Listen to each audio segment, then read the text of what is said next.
Hello, Business 301 students. Hope you're doing well. Brother Atkinson here. I'm going to give a quick demonstration on how to find your Turnitin score and give some hints about what that means, okay? So what I have done is used an example. Let me go down here to week 5. An example from another student from another semester for the same class. It's an example for the project proposal that this student kindly donated. In fact, you can see the links right there. So let's go into there. And I am in student mode, by the way. So it's as if I am a student going in here. And show submitted, yes. Where I want to go is submission details. Same place I go to see instructor comments, right? On my paper, if I wanted to see instructor comments on my paper, I would click view feedback. Now notice here, there's a little colored box here, a little thing on the left side. It's colored red because the Turnitin score is really high. It could just as easily be green or blue. I think those are the colors or something else. But this is the little icon that you click on. It will pop open a new tab, most likely. And of course, I am on a desktop computer using a browser. Might be a little different for a phone. Okay, so here we are in the report.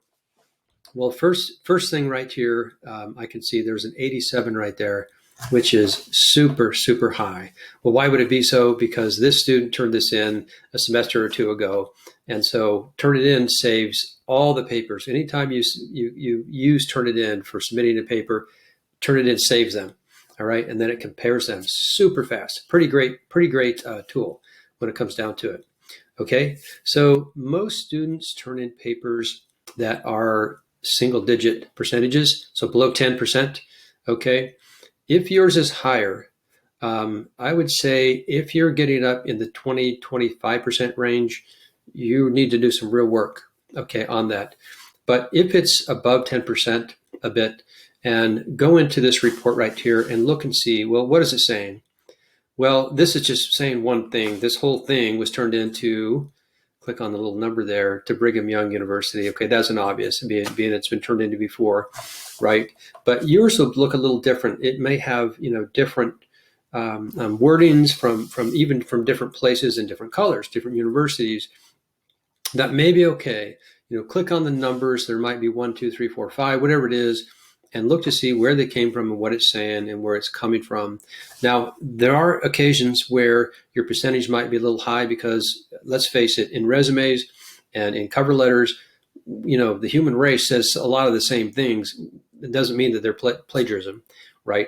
But even so, if you're above 10%, at least take a look at it. And if it looks okay, sometimes Turnitin will also tag like a quote.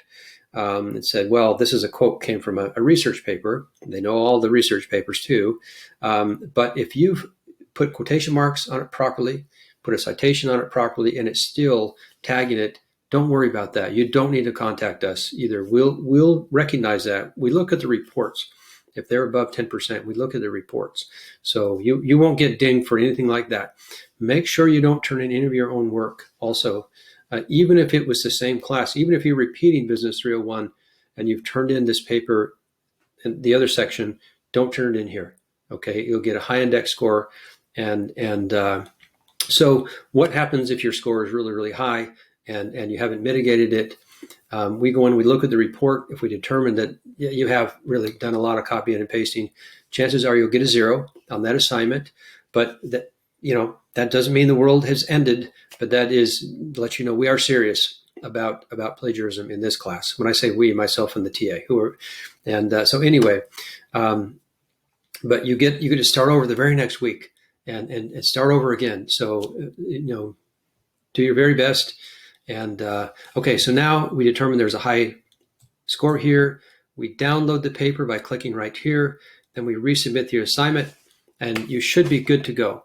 Look at the Turnitin report again and try and get it down below 10% the best you can. If it's over and it's not super high over, you might be in good shape if you look at the report and everything looks like it's in order. And Turnitin is not perfect, and we know that. So send any questions you have. Thanks so much.